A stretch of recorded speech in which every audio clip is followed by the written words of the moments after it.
Délivrer de liens de la mort. C'est un thème important et très puissant. Vous savez, Dieu dit dans Osée 4, 6, il dit que son peuple est détruit parce qu'il lui manque la connaissance. Connaître te garantit une longue vie. Beaucoup meurent par ignorance. Beaucoup meurent par folie. Mais tu sais, quand tu connais des choses, tu évites de faire certaines choses. C'est quand tu ne connais pas le niveau de dangerosité, le niveau de nuisance d'une chose, que tu peux t'amuser à vouloir pratiquer la chose. Mais quand tu sais l'issue de ça, tu commences à comprendre et tu évites. La sagesse vient de ce que tu comprends. La sagesse vient de ce que tu comprends. Quand tu comprends quelque chose, ça te donne la sagesse. C'est quoi la sagesse? La sagesse, c'est la gestion de capacité. L'intelligence, c'est la capacité. Mais la sagesse, c'est la gestion de la capacité. Nous naissons tous intelligents, mais pas sages. La sagesse, je l'ai dit, vient de la compréhension de ce que tu sais. Donc quand tu comprends quelque chose, ça te donne, on dit quoi? De la hauteur, de la gestion, de la capacité. Ça veut dire que si tu sais que le feu brûle, tu ne mettras pas ta main au feu. C'est ça la sagesse. Amen. Délivrer des liens de la mort. Alors, nous parlons du fait d'être, de comment identifier la mort dans ta vie de tous les jours. Et comment y faire face. La mort, c'est comme la vie. Les deux sont nos plus proches voisins. Aussi vrai, nous avons la vie avec nous, mais aussi nous avons la mort à côté de nous en tout et pour tout. Un lien, c'est quelque chose qui nous unit, qui nous rattache, qui nous tient, qui nous soutient. C'est quelque chose qui nous maintient. Donc, un lien, et j'ai dit, il y avait une différence entre l'esprit de mort et le lien de mort. L'esprit de mort, c'est l'entité qui provoque la mort. Mais le lien de mort est le canal par lequel l'entité de la mort passe. Est l'élément qui permet à l'entité de la mort d'agir. La maladie est un lien de la mort. Quand on est malade, on peut y passer. La maladie, ce n'est pas tant la mort, mais c'est un lien de la mort. C'est pourquoi on peut vivre malade jusqu'à un niveau et puis paf. Je parlerai des 3 types de morts que nous connaissons et que nous devions connaître. Donc, je m'appesantis plus sur le lien de la mort. Tout ce que nous avons dans notre vie peut nous conduire à la mort. Trop manger peut conduire à la mort. Trop dormir peut conduire à la mort. Trop joyeux peut conduire à la mort. Il faut équilibrer. Ça, c'est dans le cadre naturel. Maintenant, il y a le cadre spirituel.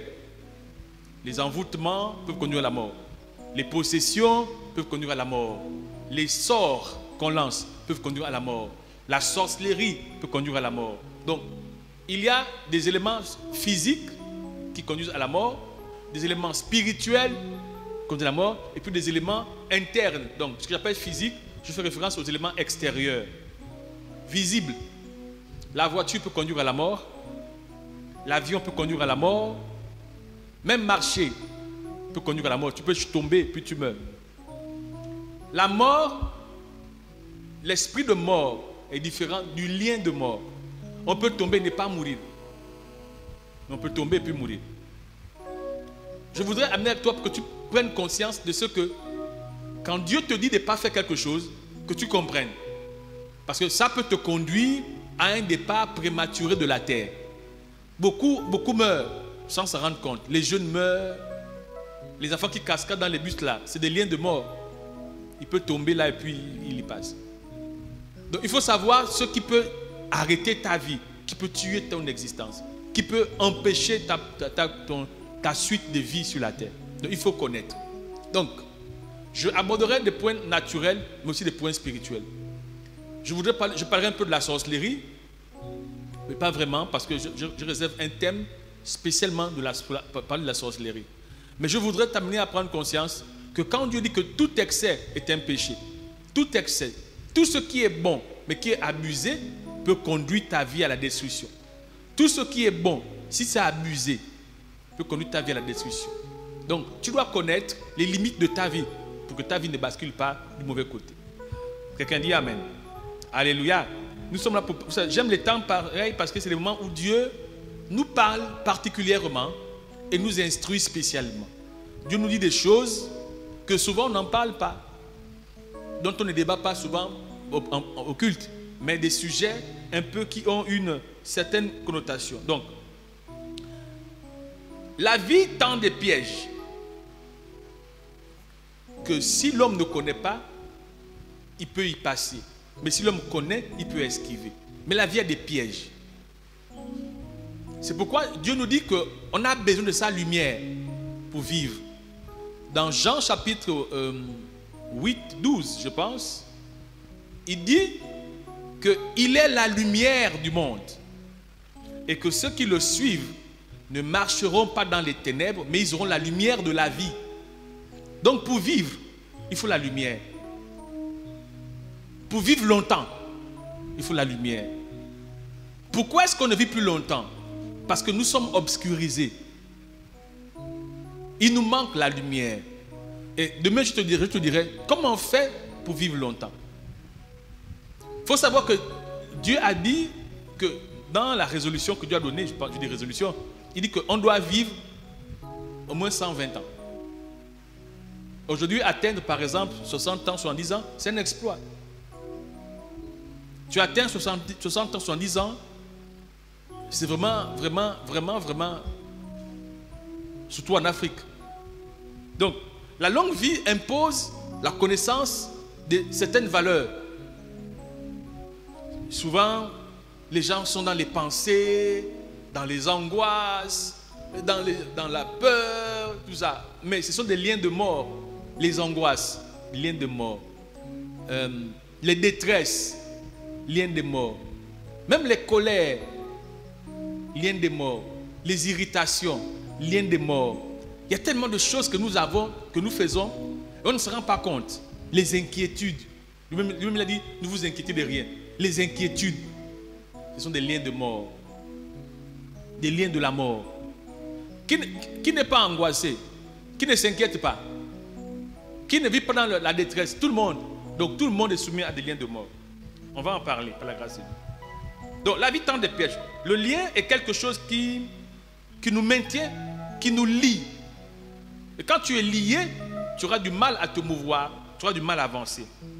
Donc il y a tellement de choses qui nous conduisent à des morts précoces.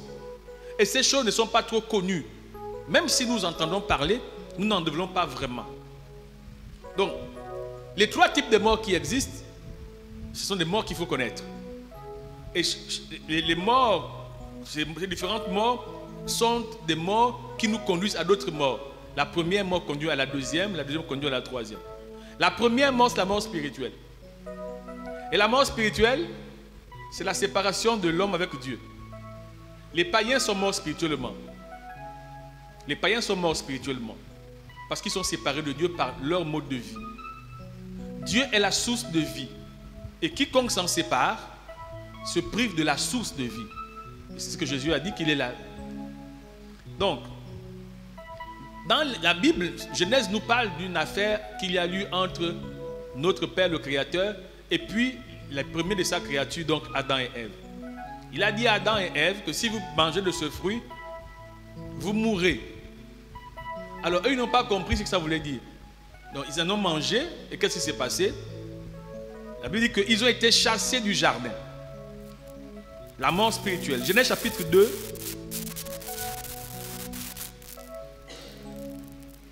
Genèse chapitre 2, versets 16 à 17 et 23. L'Éternel Dieu donna cet ordre à l'homme. tu pourras manger de tous les arbres du jardin, mais tu ne mangeras pas de l'arbre de la connaissance du bien et du mal. Car le jour où tu en mangeras, tu mourras. Le jour où tu manges ça, tu meurs. Mais le gars, il ne s'est pas gêné. Ils ont mangé le fruit. Après avoir mangé, ils ne sont pas morts. Mais quelque chose va se passer. Genèse chapitre 3, verset 23. Et l'Éternel, Dieu les chassa du jardin d'Éden pour qu'il cultivât la terre d'où ils avaient été pris. Qu'est-ce qui s'est passé après qu'ils aient mangé? Ils ont été chassés du jardin. Il faut dire que dans le jardin, ils avaient accès à la présence de Dieu. Et ils avaient accès à la vie éternelle. Et quand ils ont été chassés, ils ont commencé à vivre la désintégration de leur corps. Eux qui avaient la jeunesse éternelle se sont vus, n'est-ce pas, perdre cette jeunesse pour entrer dans la vieillesse. Et ensuite, il y a eu la mort. Alors, le fait d'avoir désobéi au Seigneur a produit la séparation. La première mort, c'est la séparation du Créateur avec sa créature. Donc, quand tu te sépares de Dieu, c'est la première mort, la mort spirituelle. Et quand tu meurs spirituellement, beaucoup de choses rentrent dans ta vie. Le péché, la dégradation, la dépravation, la désolation, je ne sais pas, la désolation. Tout ce que tu veux de bizarre entre dans ta vie. Normalement, un chrétien qui est en accord avec le Seigneur a la vie en lui. Il a la vie de Dieu. Et que même s'il meurt la mort physique, il ne mourra pas. Il ne mourra pas. Parce qu'il a la vie de Dieu en lui. Quelqu'un dit Amen. Donc, on va regarder ensemble. La deuxième mort, c'est la mort physique. La mort physique, c'est la séparation de l'esprit et l'âme par rapport au corps. Quand l'âme quitte le corps, l'esprit quitte le corps et que le corps reste inerte, ça c'est la deuxième mort. Je suis dans Jacques 2, 26, dit ceci. Comme le corps sans âme est mort, de même la foi sans les œuvres est morte. Le corps sans âme est mort. C'est-à-dire que quand l'âme n'est plus dans le corps, c'est la mort. Donc la deuxième mort là, c'est quand l'âme n'est plus dans ton corps. La troisième mort, c'est la mort éternelle. Que Dieu appelle la seconde mort, qui est la conséquence de la mort éternelle. Apocalypse chapitre 2, verset 11. Que celui qui a des oreilles entende ce que l'Esprit dit aux églises. Celui qui vaincra n'aura pas à souffrir la seconde mort. Celui qui vaincra. Donc dans ce monde, celui qui vivra et qui marche avec le Seigneur, lui là, ne connaîtra pas cette mort-là. Alors, dans notre contexte, on va s'arrêter sur la mort physique. Je parle du lien des morts, mais je vais quand même ouvrir le pan sur la mort spirituelle ou un autre phénomène de la mort. La mort, c'est quoi? La mort, c'est aussi le fait de vivre un non-accomplissement, un pourrissement, un retard, une stagnation. C'est aussi un état de mort. Donc, quelqu'un est mort quand il ne vit pas, quand il ne jouit pas de la vie que Dieu lui a donnée. C'est l'état de mort. Quand il ne jouit pas, il ne manifeste pas la vie de Dieu. C'est l'état de mort. Tu sais, quand tu es malade, immobilisé, handicapé, tu ne peux pas avancer. C'est l'état de mort. Quand tu n'es pas capable d'avoir et de vivre et de manifester certaines choses, c'est l'état de mort. Donc, la mort, c'est aussi un état de manque. Un état de manque. Quand quelqu'un est mort, il devient inerte, immobile. Il perd toutes ses facultés. Il n'a plus rien. Il ne peut plus rien. Donc quand tu ne peux plus rien, ou quand tu ne peux rien, tu n'arrives à rien, c'est l'état de mort. Tu n'arrives à rien. Ta vie n'avance pas. Tu ne progresses pas. C'est l'état de mort. Tu as l'impression que tu tournes sur place. C'est l'état de mort. Tu as l'impression que tu n'arrives pas à te mouvoir. C'est l'état de mort. Donc on peut avoir le souffle de vie, mais avoir et être dans un état de mort. Et beaucoup y sont. Parce que les vies sont stagnées, les vies sont bloquées, les vies sont en mode... Vraiment, c'est l'état de mort. Donc ça, c'est un pan de la mort. Maintenant, comment ça se passe? Le fait de voir des vies qui stagnent. Il faut savoir qu'il n'y a rien sans rien, tout a une raison. Une vie ne stagne pas par hasard, parce que quand Dieu a créé l'homme, Genèse chapitre 1, au verset 26, il dit créons l'homme en notre image, notre ressemblance. Au verset 28, on dit il est béni. Et il dit, soyez féconds, multipliez, remplissez, assujettissez. Donc, le Seigneur a donné et a béni l'homme, de ce que l'homme soit capable de tout. De féconder, de posséder, de dominer, d'influencer. Tout ce que nous voulons, Dieu a donné cela à ses enfants. Alors, ça veut dire que quand on n'est plus à mesure de dominer et qu'on est dominé, c'est qu'il y a un problème. Quand on n'est plus à mesure de posséder et qu'on n'est plus à mesure de posséder, mais qu'on est possédé, c'est qu'il y a un problème. Quand on n'est plus à mesure de faire ou d'être ce que Dieu a dit, c'est qu'il y a un problème. Donc, Dieu a donné la vie à l'homme. Et c'est, n'est-ce pas, à l'homme de manifester la vie. Mais quand nous manifestons le contraire de la vie, c'est qu'il y a un problème. Et c'est pourquoi, dans ce genre d'enseignement, il faut savoir que Dieu peut tout faire. Et je l'ai dit dimanche, mais il ne fait pas tout. Il peut tout faire. En tant que Dieu, il est sans limite. Son pouvoir n'a pas de fin, n'a pas de limite. Mais la Bible déclare que dans, je pense, le psaume 148 au verset 6, il a créé et il a établi tout par des lois. Dieu est même lui-même soumis à ses lois. Il ne violera pas ses lois. Ce qu'il a dit qu'il fait, il fait. Ce qu'il a dit que tu dois faire, tu dois le faire. Dieu ne fera pas. Quand on lit Deutéronome 30:19, il dit, je mets devant toi la vie et puis la mort, la bénédiction et la malédiction. Il dit quoi? Choisis la vie afin que tu vives. Donc, nous faisons le choix tous les jours de ce que notre lendemain va ressembler. Je vais reprendre cette formule.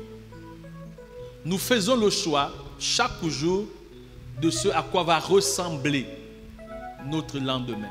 Donc, ton lendemain ne sera pas le fruit du hasard, mais sera le fruit de ton investissement d'aujourd'hui. Et ça, il faut en être conscient. Quand tu vas à l'église, quand tu as le privilège de venir à l'église, réalise ces choses. Ton lendemain ne dépend pas de ton père, de ta mère, mais ton lendemain dépend de ton investissement d'aujourd'hui. C'est pourquoi il n'y a pas de hasard. Ce n'est pas ce que nous sommes aujourd'hui qui est important. C'est ce que nous serons demain. Parce que demain, c'est le fruit de notre travail d'aujourd'hui. Quelqu'un dit Amen. Donc la mort est la conséquence de ce que nous ignorons et de ce que nous refusons de faire. Il y a tellement de choses. Donc notre thème, c'est comprendre le lien de la mort. Donc j'ai expliqué que le lien, c'est ce qui nous maintient. L'esprit de mort, c'est celui qui agit par le lien. Donc il se sert du lien pour faire asseoir son autorité. Le verset de base que nous avons et que nous aurons à utiliser, il est dans le psaume 116 au verset 3 qui dit ceci: les liens de la mort m'avaient environné et les angoisses du sépulcre m'avaient saisi. J'étais en proie à la détresse et à la douleur. Le psaume 8, 5 à 6 dit: les liens de la mort m'avaient environné et le torrent de la destruction m'avait épouvanté. Le lien du sépulcre m'avait entouré. Les filets de la mort m'avaient surpris. Dans ces deux versets, le psalmiste nous donne les éléments de la mort. Le lien de la mort, ce qui nous unit à la mort. Donc, ces choses-là, si tu les as dans ta vie, il faut savoir que tu attires la mort sur ta vie. C'est ce que ça veut dire. Il dit, le lien de la mort m'avait environné. C'est-à-dire que nous sommes environnés des liens de la mort. Nous sommes environnés de la mort. Donc autour de nous, tout ce qui se passe, tout ce qui se fait, qui va se faire, si c'est mal fait, ça conduit à la mort. C'est pourquoi tu dois apprendre à gérer ta vie. Si tu gères mal ta vie, il faut savoir qu'autour de toi, tu es lié par la mort. La vie, c'est vrai, mais souviens-toi, la mort parle plus fort que la vie. Même si la vie est plus grande que la mort, mais la mort parle plus fort. Et comme on dit, le menteur parle toujours plus fort. Donc tu dois savoir que si tu gères mal ta vie, la finalité de ta vie, c'est la destruction. Mais des destructions précoces ou la mort précoce, Donc tu ne seras pas en train de vivre le temps que Dieu a prévu pour toi. Donc, dans ces versets, il donne des éléments. Il parle des angoisses. Il parle de la détresse. Il parle de la douleur. Il parle de torrent de la destruction. Il parle des liens de sépulcre. Il parle du filet de la mort. Toutes ces choses. Maintenant, c'est quoi les angoisses? Ça ressemble à quoi? J'ouvre un pan de sorcellerie. Comme j'ai dit, j'en parlerai prochainement. Tu sais que la sorcellerie tue. La sorcellerie tue. Et c'est la chose la plus répandue dans la vie. On n'a pas tous de Rosicruciens dans les familles. Il y a des Rosicruciens dans les familles, mais on n'a pas tous des Rosicruciens. On n'a pas tous des Illuminati. On n'a pas tous des magiciens, mais on a tous des sorciers. Dans chaque famille, il y a au moins un représentant des sorciers. Dans toutes les familles. Dans toutes les familles. C'est pourquoi Dieu a interdit qu'on ne trouve pas ça dans nos familles. Et que s'il y avait ceux qui pratiquaient ce genre de choses, ils étaient amenés à être tués. La sorcellerie est tellement dangereuse. Maintenant, il y a le fait que nous pouvons être sorciers de manière inconsciente. Tu me diras comment? Parce qu'il y a ce qu'on appelle les œuvres de la sorcellerie.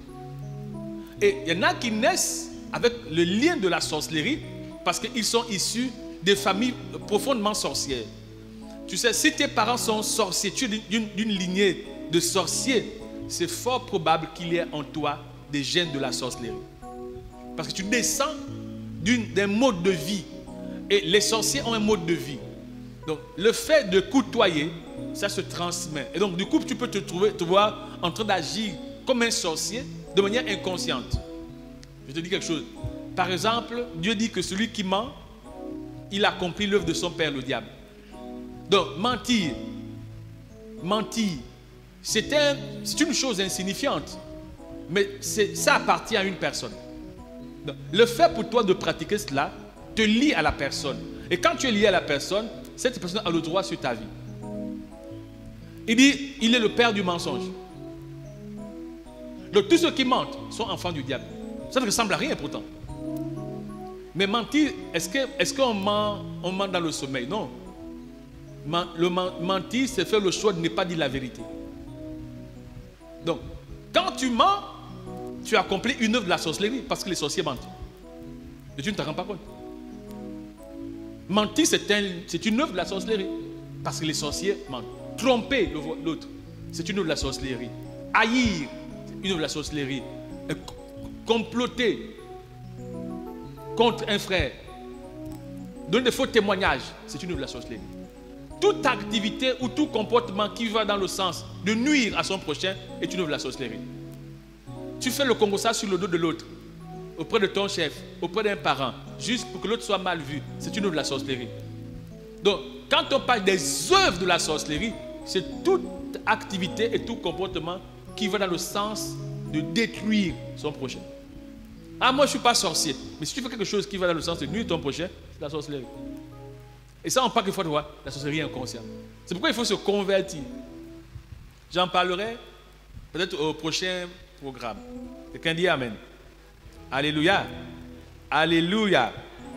Tu pourras lire Deutéronome 18, versets 10 à 11.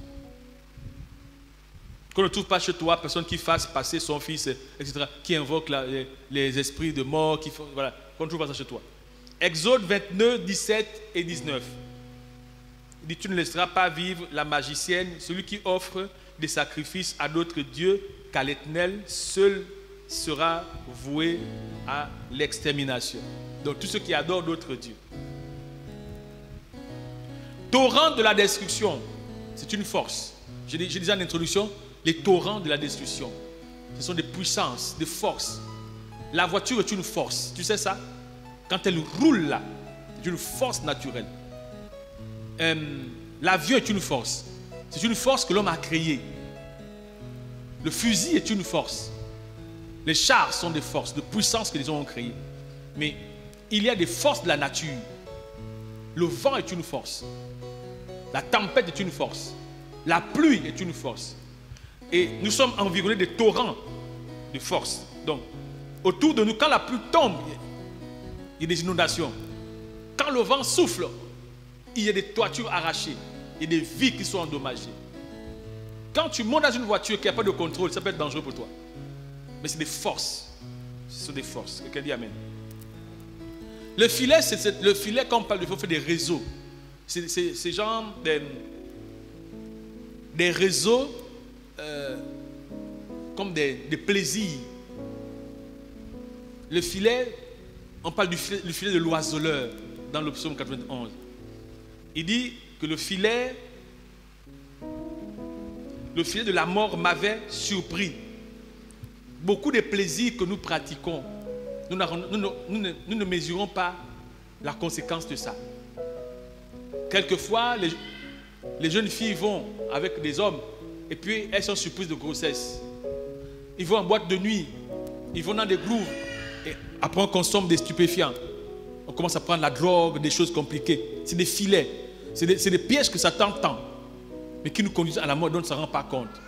Tu sais, quand on lance un filet à l'oiseau, l'oiseau est surpris, mais s'il attrape l'enfant.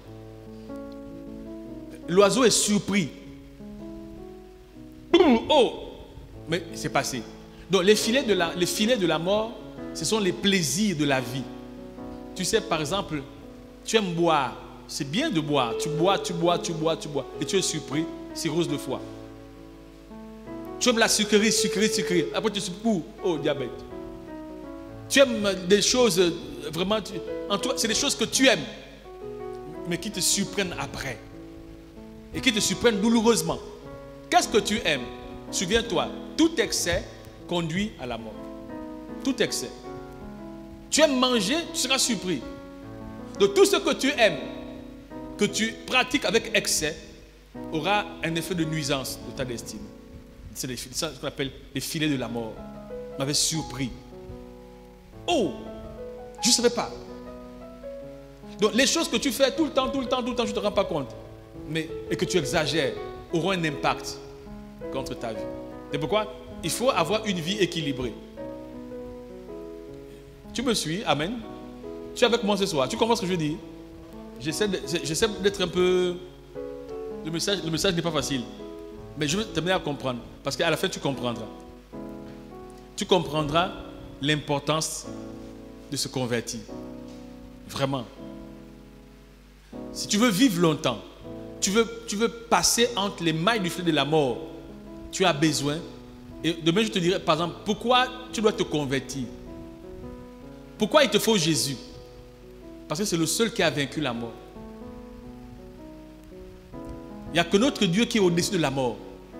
Il n'y a que lui qui peut nous arracher de la mort. Et ça, on va en parler demain. Quelqu'un dit Amen. On va voir comment ça se passe. On va voir comment ça se passe. C'est vraiment magnifique. Il dit quoi? Les angoisses. Les angoisses. Malaise psychique et physique né d'un sentiment, d'un danger, caractérisé par une crainte. Donc, quand quelqu'un est angoissé, il émet de la crainte. En lui, il y a cette peur, ce sentiment-là. Aujourd'hui, par exemple, les gens souffrent de la tension. J'ai vu un jeune, je ne sais pas quel âge il a, En tout cas, il doit avoir les 20 ans. Il a la tension. Peut-être il y a 20 ans, tu as la tension comme moi. Mais semble-t-il dire que c'est une maladie. On dit que c'est héréditaire. On dit le régime alimentaire, le style de vie. Mais il faut savoir qu'au-delà de la sorcellerie, il y a comment tu gères ton cœur. Les angoisses. Les gens sont angoissés. Aujourd'hui, même à l'église, les gens sont, on dit quoi? Sont anxieux. Les gens sont inquiets. Et pourtant, Dieu a dit, pour contrer ça, il dit, soyez toujours joyeux. Il dit, soyez toujours joyeux. Soyez toujours joyeux. Je pense 1 Thessaloniciens chapitre 5, 17 et 18. Soyez toujours joyeux. Mais pourquoi? Si tu es anxieux, angoissé, il faut savoir que tu es en train de tisser un lien avec la mort. Et beaucoup sont là, mais par exemple, les gens, tu veux te marier, tu ne te maries pas, tu commences à être angoissé. L'âge passe. Tu veux telle chose, tu n'arrives pas à la voir, tu commences à être angoissé. Mais ce que tu ne sais pas, c'est que ce qui ne dépend pas de toi ne doit pas te conduire à avoir un sentiment difficile. Ce n'est pas toi qui décides si on t'épouse ou pas. C'est Dieu qui permet. Donc, on ne t'a pas épousé. Moi, j'ai vu des gens comme ça. J'ai vu des gens s'inquiéter. Ah, l'âge passe, vraiment, vraiment. Et puis, elle devient tendue, nerveuse. Mais c'est quoi la suite? C'est la mort. Semble-t-il dire, on ne guérit pas de la tension. C'est traitement à vie. Médicament à vie. Mais comment on fait pour faire face à ça? On donne des consignes. On dit par exemple, évite de te fâcher. Évite de te mettre en condition de stress. Donc, il dit les angoisses. Il parle de quoi? On continue.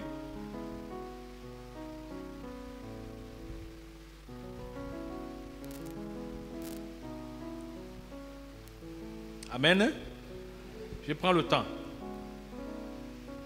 Les angoisses, la détresse, sentiment d'abandon, de solitude. La détresse, sentiment. Souviens-toi, angoisse, sentiment. Détresse, sentiment. Sentiment, c'est des mouvements intérieurs. Une vie intérieure qui crée un dysfonctionnement de notre organisme. Les gens sont stressés. Les gens sont stressés. Et je me rends compte que, surtout en fin du mois, parce que les gens ont des problèmes. Et quand tu n'as pas d'argent et que tu as des problèmes, tu es stressé. Mais ça là, c'est la maladie après. Il faut savoir que c'est la maladie après. Et après, c'est la mort. Quand on prend des médicaments tout le temps, il y a des organes dans notre corps qui sont victimes. Le rein, le foie. À force de prendre des médicaments. Et ça dépend aussi, nous, avec notre système aujourd'hui, dès qu'on a une migraine, on prend les paracétamol. On ne dit pas assez les dangers du paracétamol. Quand tu abuses du paracétamol, ça fragilise ton foie. C'est un médicament très dangereux, mais on n'a pas parlé de ça. Donc les gens boivent le paracétamol comme c'était des bonbons. Donc, le lien de la mort. C'est pourquoi, vraiment, mon frère, il faut accepter Jésus. Je te dis, il faut accepter Jésus. Et ça, c'est une question profonde. On en a parlé une fois. Est-ce que nous avons accepté Jésus? On vient à l'église, c'est vrai. On va voir demain. Comment on fait pour sortir des liens de la mort? Vraiment, il faut être là demain, c'est très intéressant. Je suis juste en train de baliser un peu le terrain pour expliquer un peu certaines choses. Je vais t'expliquer même comment on prie. Comment on prie pour sortir des liens de la mort. Souviens-toi que les liens de la mort, ce sont toutes ces choses-là qui conduisent au mouvement de la mort dans ton être. La douleur, sentiment ou émotion pénible, résultant des manques. La douleur, le regret. Ah, si j'avais ça, si j'étais comme ci. Ah, mon Dieu. Ou bien les déceptions. Un jour, à une période de ma vie, j'ai fait presque un mois, je ne dormais pas. J'avais eu une situation et qui m'a affecté, et qui m'avait vraiment affecté. Au point où j'avais l'insomnie. Tu sais, ne pas dormir la nuit, c'est un danger. Et je crois que Dieu m'avait parlé. Il m'avait rappelé à l'ordre. Dieu m'avait dit, Dieu respecte les décisions des hommes. Tu sais, si tu dis, je suis fâché, et que tu décides de rester fâché, Dieu ne pourra rien faire. Parce que être fâché, rester fâché, c'est un choix. Il dit, choisis. Si tu décides de ne pas être un bon chrétien, Dieu respecte ça, c'est ton choix. Si tu dis, bon, moi, je garde dans celui qui m'a fait telle chose, je ne lui parle plus. Dieu respecte ça. C'est ton choix. Donc, il y a des douleurs que nous nous infligeons parce qu'on a fait le choix de faire certaines choses et être d'une certaine manière. Beaucoup prient, Seigneur, délivre-moi de la colère. C'est une prière. Dieu va t'aider, mais Dieu ne va pas arrêter la colère. C'est un choix que tu dois faire. Seigneur, délivre-moi du mensonge. Dieu va te donner la force. Mais souviens-toi, c'est toi qui dois faire. Vaut mieux que tu saches ça comme ça. Même quand on fait les prières de combat spirituel, tout ça, oui, ça a un sens. Mais en vérité de vérité, beaucoup de nos actions spirituelles sont des fuites en avant qui résultent du refus des décisions profondes. Souvent, quand on ne veut pas assumer, on trouve un bouc émissaire, on accuse quelqu'un. Et c'est ce que font les chrétiens avec Satan. Tous les jours, Satan. Tous les jours, Satan. Tous les jours, Satan. Ma question c'est, mais où est ta part de responsabilité? N'avons-nous pas de volonté, nous aussi? Satan n'est pas Dieu. L'homme aussi a sa volonté. Dieu n'impose pas à l'homme, il propose à l'homme. Il te propose, il dit, je mets devant toi, choisis. Donc être bien ou être mauvais est la conséquence du choix de l'homme. Tu peux être bien, c'est comme tu peux être mauvais. Tu choisis. Donc, maintenant, il y a des éléments qui favorisent certains comportements. Par exemple, la trahison, la déception, toutes ces choses-là peuvent faciliter à ce que tu développes un mauvais comportement. C'est pourquoi quand tu acceptes Jésus, tu reçois la lumière de la vie. Comprendre que, par exemple, quand tu gardes dans quelqu'un, tu deviens son esclave. Il peut te contrôler. Tu sais, quand tu as un problème avec quelqu'un, quand tu vois la personne, ton cœur fait boum. Qui vit ça? Qui a déjà vécu ça? Quand tu as un problème avec quelqu'un, et quand tu vois, le cœur fait boum. Mais quand tu dois. Et puis tu fuis la personne. Quand tu le croises, le cœur fait boum. C'est-à-dire que quand toi tu le vois, ton cœur fait boum. C'est-à-dire que c'est toi qui dépends. Et c'est toi qui subis son influence. Et c'est pourquoi je dis quoi? Ne devez rien à personne. Soyez en paix avec tous. Pour éviter à ce que ton cœur soit mis dans des conditions de stress inutilement. Nous mourrons tous les jours. Pas parce que Dieu a décidé que nous puissions mourir. Parce que Dieu a donné à l'homme le choix de vivre ou de mourir. De vivre ou de mourir. Donc tu fais le choix. Si tu veux vivre ou tu veux mourir. Mais le choix que tu fais, si tu veux vivre, alors marche dans des éléments qui te permettront de vivre. Si tu veux mourir, marche dans des éléments qui te permettront de mourir. Les angoisses conduisent à la mort. La tristesse conduit à la mort. Les douleurs conduisent à la mort. Les regrets, les lamentations, les colères, toutes ces choses-là. Les angoisses, dormir avec l'irritation, dormir en colère. Vraiment, tu es dans la maison, tu es en tout, vraiment, tu vas die vite.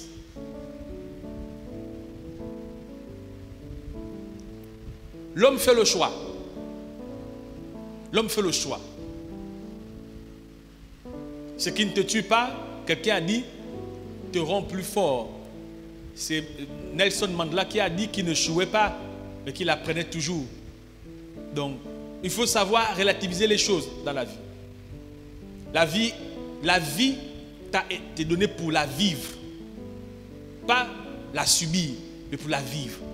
Tu dois apprécier Dieu dans tout ce que Dieu fait. Tu dois éviter de t'irriter quand tu n'as pas et quand tu n'es pas. Il faut savoir que tout répond à un cycle de temps. Ecclésiaste a dit, il y a un temps fixé sous les cieux. Tu peux toujours te rattraper. Tant que tu vis, quelqu'un a dit, il y a de l'espoir. Tu dois savoir te dire que si je ne suis pas aujourd'hui, je pourrais l'être demain. Et donne-toi les moyens pour l'être demain. Ne sois pas, on dit quoi?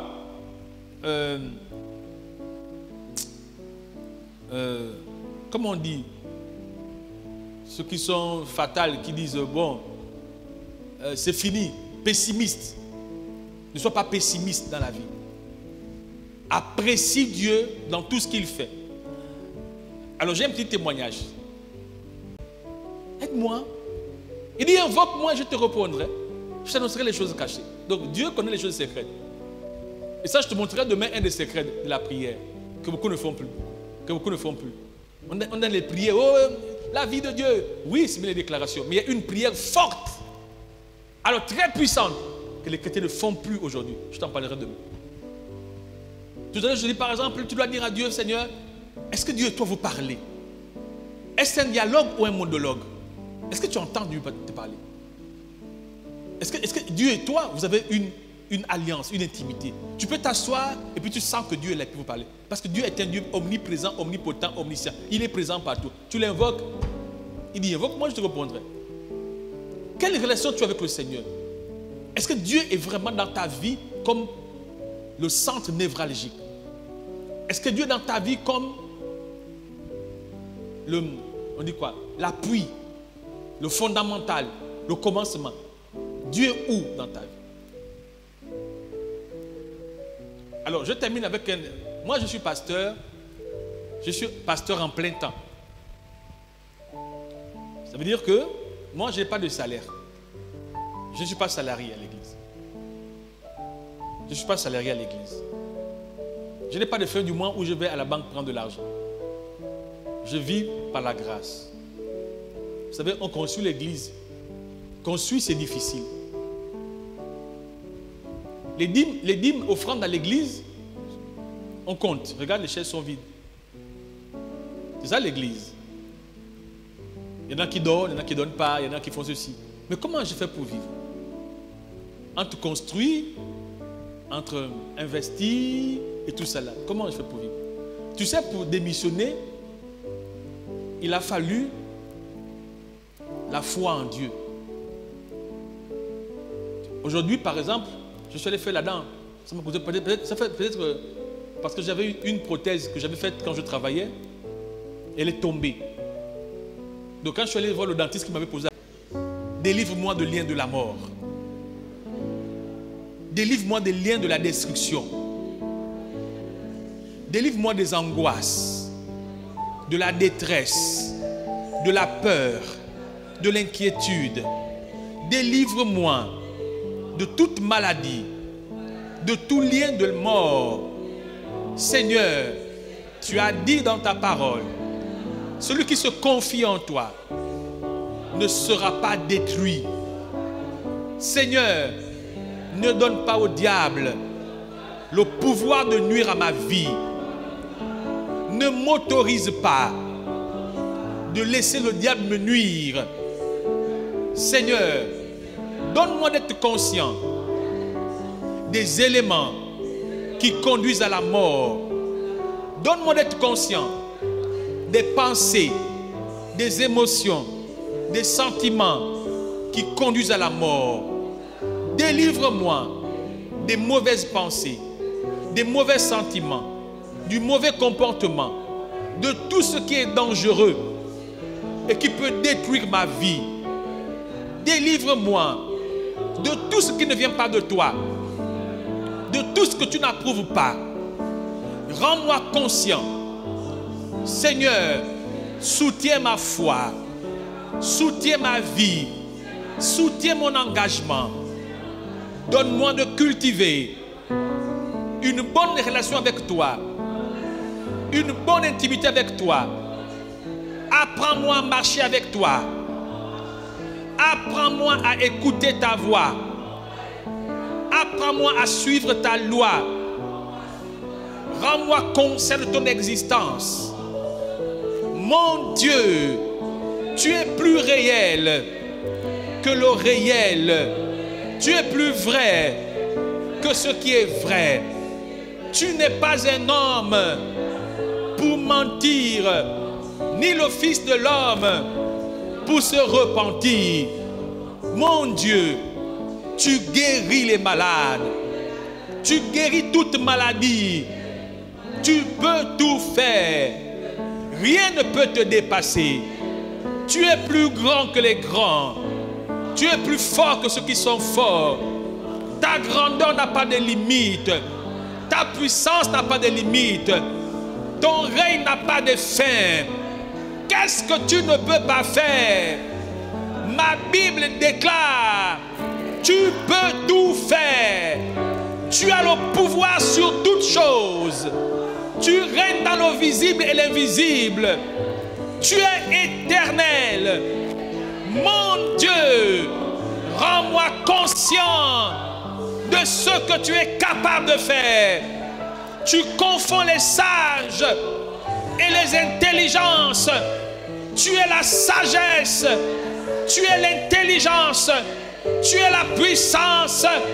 Tu prends des faibles et tu en fais des forts. Mon Dieu, rends-moi conscient. Mon Père qui est dans les cieux, que ton nom soit sanctifié. Allégeance à toi. Tu es digne de louange. Seigneur, je m'attends qu'à toi. Je m'appuie sur toi. Je ne compte que sur toi. Délivre-moi des liens de la mort. Délivre-moi des liens de la destruction. Sauve mon âme. Sauve mon âme. Sauve-moi. Sauve-moi. Seigneur Jésus, intercède en ma faveur. Seigneur, délivre-moi. Au nom de Jésus. Parle à ton Dieu ce soir. Dis quelque chose. Seigneur, mon